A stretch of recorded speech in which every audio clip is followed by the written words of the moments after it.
sono uno psichiatra che lavora dal 85 in questo settore,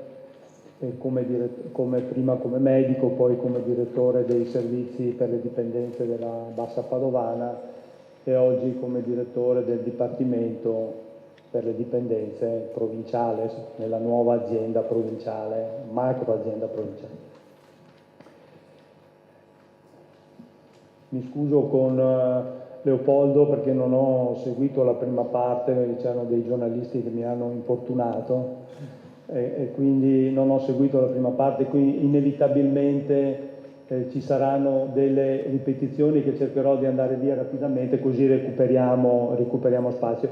Io mi sono ripromesso di darvi un quadro sugli scenari nuovi che ci sono nel campo delle dipendenze e in parte sia Leopoldo sia il collega Schifano hanno già detto, quindi quelle parti lì cercherò di saltare. Io credo che vada puntualizzato questo aspetto fondamentale, che l'alcol e i cannabinoidi sono le sostanze in assoluto più usate. Dopo una lieve flessione anche il consumo del tabacco sta aumentando. Voi dite ma cosa c'entra il tabacco? C'entra. Oggi è la sostanza che provoca più morti in assoluto in Italia, quasi 80.000 morti all'anno, quindi non stiamo parlando di bazzecole. Se pensate che i morti per droga sono meno di 1.000, l'anno scorso mi pare 400, qui parliamo di 80.000, quindi una sostanza molto pericolosa. L'età di inizio è sempre più bassa e nel caso dell'alcol, proprio gli ultimi studi citati anche stamattina, l'ESPAD ci parla, specialmente nei nostri territori, ci parla di inizio verso gli 11 anni e sempre in famiglia. Questo è il dato interessante, cioè il rapporto con la sostanza si comincia nella famiglia. 11-13 anni, voi sapete che i ragazzi non dovrebbero assolutamente assumere alcolici almeno fino ai 16 anni, perché la plasticità neuronale è ancora in fase di trasformazione, possibilmente meglio sarebbero i 18 anni, ma qui parliamo di 11-14 anni e l'80% in questi studi dei ragazzi ha già avuto contatti con l'alcol sotto i 16 anni.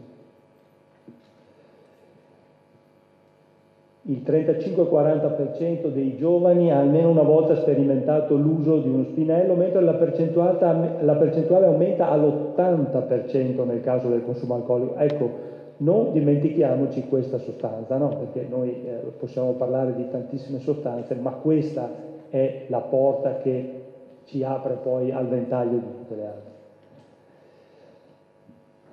Porta di accesso, abbiamo detto, al consumo di altre droghe, in particolare quelle classicamente rimangono anche nella nostra esperienza, come l'eroina, la cocaina o le anfetamine, anche se i contesti, come sapete, sono diversi, ma adesso non ho tempo per spiegare questi aspetti.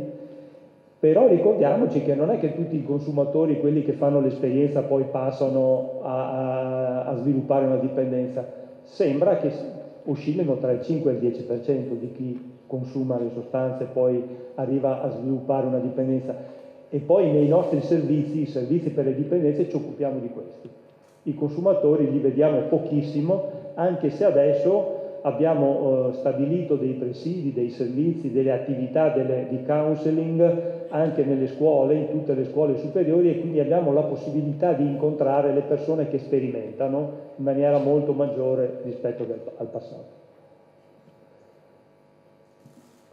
Vabbè, sul sottovalutazione dei rischi, questo è un dato che ormai sappiamo tutti, molti sono quelle favole che girano per internet, no? Pensano che se non c'è la dipendenza fisica questo non sia una sostanza pericolosa, quindi una sostanza che si possa essere utilizzata e poco pericolosa.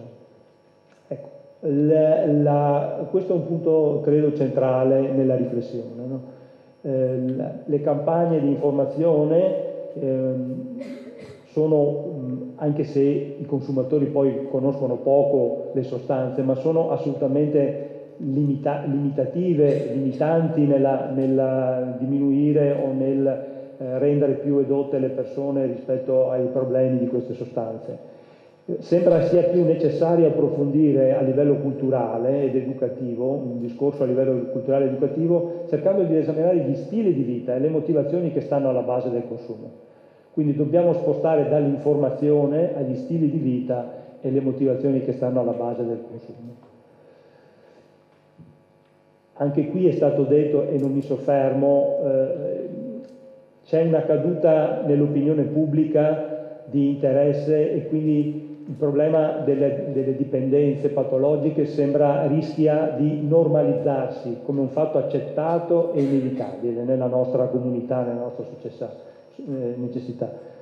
Anche l'eccessivo accento posto sui consumi, questo è un dato che ha più un aspetto più sociologico, spinto da potenti logiche, rende drogata un po' la forma di vita in cui siamo immersi, no? Quindi questo è un aspetto che andrebbe analizzato molto più approfonditamente, perché certo apre scenari anche rispetto ai consumi. C'è un rapporto come sempre nel mercato tra la domanda e l'offerta. Vedete come negli ultimi anni come era cambiato il mercato dell'eroina, a un certo punto crollato, poi è sceso quello della cocaina abbassando i prezzi, ecco, c'è tutto un business estremamente con studi di mercato estremamente presente anche in questo campo. Già se ne è parlato prima sui negozi di erboristeria, sui prezzi più bassi e lasciamo perdere. Un dato positivo rispetto alla modalità di assunzione è la riduzione del tasso di incidenza dell'infezione da HIV nei tossicodipendenti, tra i consumatori di droghe e i tossicodipendenti, estremamente positivo, dovuto sia alla netta riduzione dell'uso endovenoso e quindi di conseguenza all'uso di siringhe non sterili. L'eroina sembra, lo uso tra virgolette, essere leggermente in calo, ma questo dato, ricordiamoci, non è significativo per i pazienti, per gli utenti dei servizi per le dipendenze, che sono ancora la stragrande maggioranza quelli eroinomani, anche se i nuovi casi sono politossicodipendenti. Un forte aumento del consumo della cocaina abbinato spesso, come si diceva già, con l'eroina che serve per compensare gli effetti farmacologici della sostanza.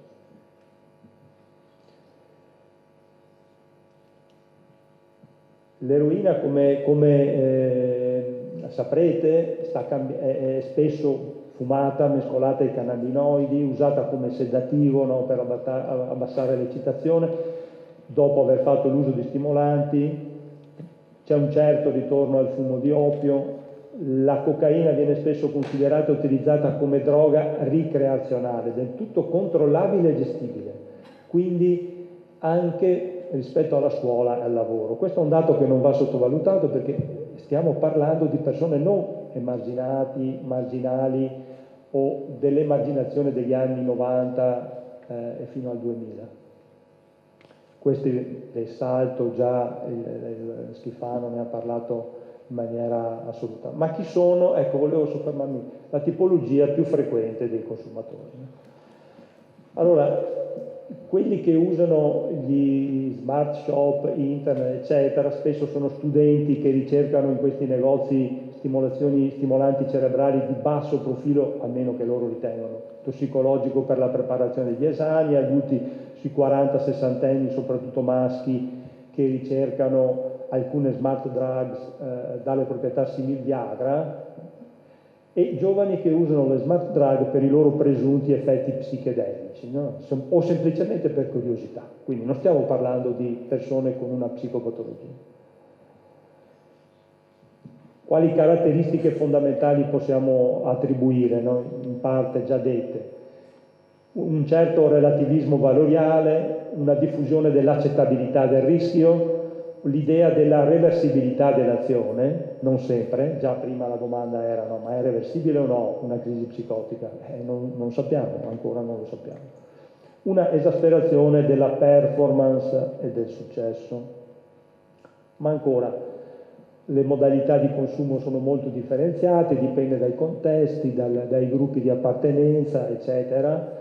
C'è la ricerca dello sballo, quasi come momento per uscire fuori di sé, ma poi vedremo c'è anche una ricerca di entrare dentro di sé, quasi una nuova ricerca di spiritualità, un aumento nella performance, soggetti integrati, ecco, appartenenti prevalentemente alla classe media.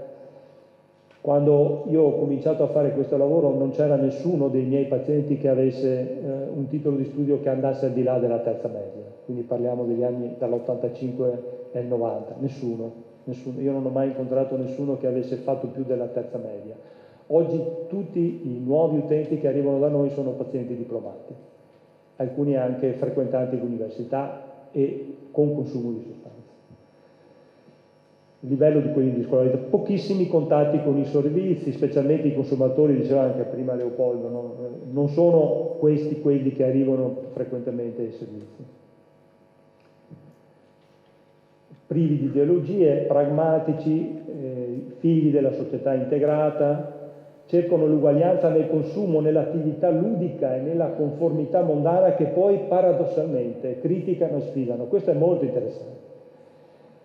Sono quelli che io definisco i conformisti dell'anticonformismo, cioè quelli che fanno finta di essere anticonformisti, ma invece sono conformi a quello che poi la società cosiddetta del consumo gli chiede.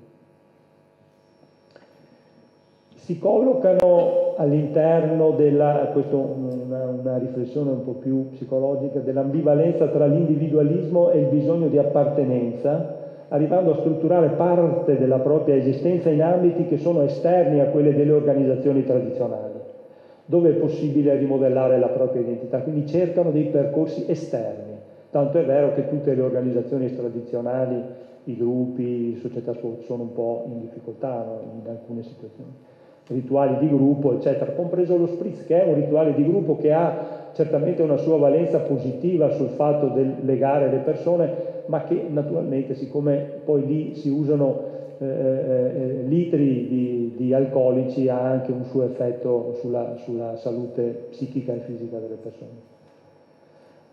persone. Qui citerei la dottoressa Ravenna che definiva i giovani consumatori, parlava che in una società dove è sempre più difficile comunicare, dove i giovani si trovano in tal senso ad essere frequentemente penalizzati, consumatori tipici, no? I giovani, tutta la pubblicità è centrata sui giovani, tutto sui giovani, vedete, poco sulla fascia della media età. L'uso di droghe, oltre che rappresentare un'occasione speciale per sperimentare percezioni, emozioni e situazioni nuove e non convenzionali, può essere identificato come uno strumento che semplifica e rende più intensa la comunicazione. Quindi molta parte di queste persone tendono a pensare che queste sostanze servono per migliorare la loro comunicazione, partendo da difficoltà di comunicazione per le esperienze vissute nei contesti di vita tipici, no? Dalla famiglia alla scuola, eccetera. Quindi questa è una grande riflessione per i genitori, per le agenzie educative. Giovani bulimici nel senso che vogliono introdurre tutto spesso acriticamente, che adottano stili di vita tirati, come si suol dire, al massimo, no? Nel loro essere bulimici diventano conflittuali, come dicevamo prima, e sfidano la società, ma non accorgendosi spesso di essere intrappolati dentro dai suoi pseudovalori e meccanismi di controllo. Direi che potremmo definire che queste persone, questi giovani, esprimono in modo doloroso e conflittuale le contraddizioni e la complessità di una società che per il momento sa dare spesso solo risposte moraliste o ipocrite, che lasciano poco spazio all'analisi critica e ad una seria discussione sui valori di riferimento sociali e culturali che vengono trasmessi a livello sociale e familiare. Una riflessione più di impronta sociologica che però ci dice moltissimo sulla solitudine che attraversa molti di questi ragazzi che fanno questa esperienza, anche se non tutti, che sia ben chiaro. Io credo e vedrei dentro alcune di queste esperienze anche un bisogno di sacro, un bisogno di trascendenza, come si diceva prima, quindi sostitutiva un po' della ricerca del sacro, no? L'aspetto, anche qui le agenzie tradizionali sono state molto abbandonate, però c'è un aspetto questo uso di alcune sostanze come la chetamina, gli allucinogeni in cui parlano del tunnel della luce, eccetera, aspetti che sanno un po' di trascendenza, no? L'aspetto dell'automedicazione è un altro esempio, lo diceva prima anche Leopoldo, estremamente importante, è proprio per la solitudine e la difficoltà di esprimere le emozioni e di vivere forti emozioni perché non le sperimentano essi stessi, che cercano nelle sostanze una specie di automedicazione, no? E quindi un'incapacità a percepire la propria interiorità, questo è quello che loro dicono, no? Elaborare e comunicare le emozioni, trovare risposte di senso al proprio agire, superare la preoccupazione per una presunta inadeguatezza corporea e psichica nei rapporti con gli altri, superare la noia legata alla quotidianità e all'affezionamento di sogni e ideali. E quindi in questo senso le sostanze funzionano benissimo, non c'è niente di meglio. Se non c'è la relazione ci sono le sostanze. Lasciamo stare. Mi si chiedeva prima, ma il tossicomane storico c'è o è scomparso? È in via di estinzione, nel senso che c'è. Ho avuto una discussione anni fa con un assessore regionale perché diceva ma voi dei servizi vi occupate solo dei tossicomani da eroina, no? Quelli dei drogatori, no? Certo, queste persone per fortuna non muoiono più come morivano una volta, non hanno più l'AIDS come ce l'avevano una volta, vivono, qualche volta stanno bene, qualche volta continuano ancora la loro difficile cammino per vivere, insomma, per la loro fatica di vivere, quindi noi in fondo li accompagniamo, probabilmente li accompagneremo per tutta la vita e questo è anche uno dei nostri ruoli. Attività scolastiche, dicevamo. Sul piano della prevenzione, si diceva già prima, no? Ormai consolidata l'idea che le campagne informative ne abbiamo viste di tutti i colori negli anni passati, no? Campagne sulla paura, eccetera, hanno un significato molto, molto relativo. Gli interventi preventivi dovrebbero concentrarsi più sui fattori di rischio e di vulnerabilità e sulla promozione dei fattori protettivi che poi brevemente vi faccio vedere, dovrebbero subire un notevole aumento secondo me, quindi fattori di rischio, vulnerabilità e fattori protettivi. Lasciamo perdere la legge, sulla crisi delle agenzie educative lasciamo stare.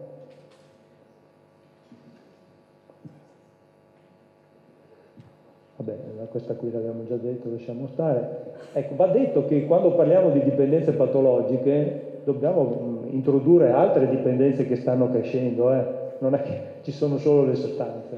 E in particolare mi permetto di accennare a queste tre, che non le tratterò per mancanza di tempo, ma da tecnologie, soprattutto tra i giovani, io penso che questo sarà il problema dei prossimi 10 anni, quindi chi vuole avere uno spazio qui ce l'ha, perché sul problema dell'uso delle tecnologie è molto aperto, sapete ci sono opinioni che vanno dal polo nord al polo sud, c'è chi dice che fanno male, chi dice che fanno bene, eccetera, quindi secondo me conosciamo ancora poco, abbiamo bisogno di studiare questo aspetto e di capire, certo io non credo che vadano demonizzate, ma sappiamo anche che possono far male, insomma ci sono già dei dati se ne abusa.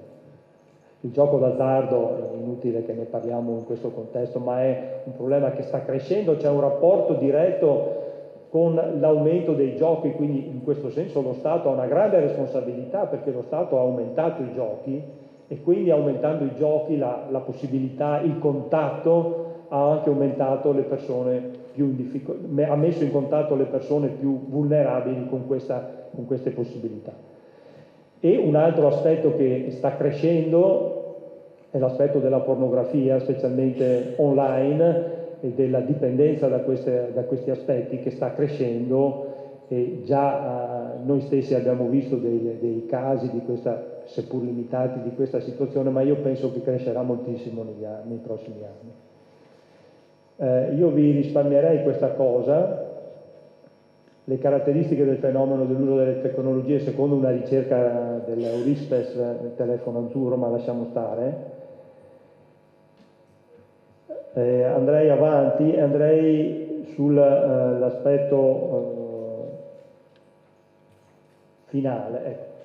I fattori protettivi, dicevamo prima come agire, no? Sono i soliti, che sottovalutiamo, su cui non cerchiamo di concentrarci, il coinvolgimento dei genitori nella vita dei figli, un esercizio cosiddetto autorevole, no? Il senso, sapete, c'era tutto quell'aspetto di dire no, non è la quantità ma basta la qualità, questo era un modo per giustificare il poco tempo passato con i figli, no? È chiaro, ci vuole una qualità ma ci vuole anche una quantità, è inutile, non è che uno può stare un minuto al giorno con i figli in maniera qualitativamente sufficiente, no? Senso di appartenenza alla famiglia e al tessuto sociale, la percezione delle proprie competenze scolastiche e del ruolo che la scuola ha, l'adesione alle norme che contrastano l'uso di sostanze, la proposta di orizzonti valoriali a contenuto significativo, anche qui sembra che la nostra comunità si stia dimenticando, no, di proporre dei contenuti valoriali significativi, e una formazione sociale con le esperienze del volontariato, dello sport aiutano sempre. Quelli di vulnerabilità ovviamente li sapete, è molto interessante, per esempio, vedete la timidezza, l'isolamento, il maladattamento allo stress, la ricerca di sensazioni forti sono sempre le stesse, sono cose che sapete benissimo, su cui non mi soffermo. Lasciamo stare. Concludo con questo.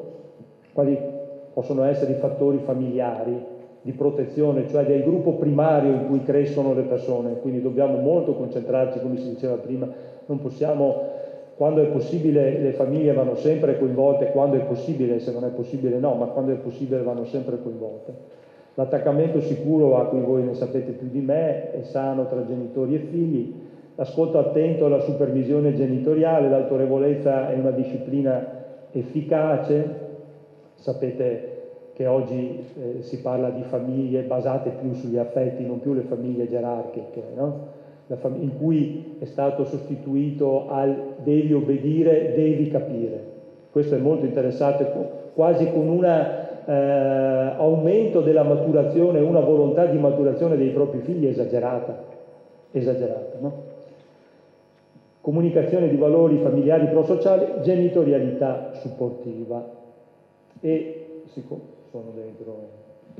sono andato veloce, quindi scusatemi, ma volevo finire con questa riflessione rispetto, vedete, qui questo è il mondo delle emozioni, no? Tutti noi sappiamo che l'apprendimento avviene attraverso le emozioni, in particolare, in primis, no? Attraverso le chiacchiere, le parole, eccetera, attraverso la sperimentazione delle emozioni. Allora su questo, guardate, volevo citare, avrete visto anche voi su un giornale di psicologia recentemente, una grande psicoterapeuta, la Virginia Satir, che diceva che 4 abbracci al giorno permettono di sopravvivere, 8 abbracci al giorno aiutano la propria salute, ma 12 abbracci al giorno ci fanno crescere. Allora, con questo finisco e vi ringrazio.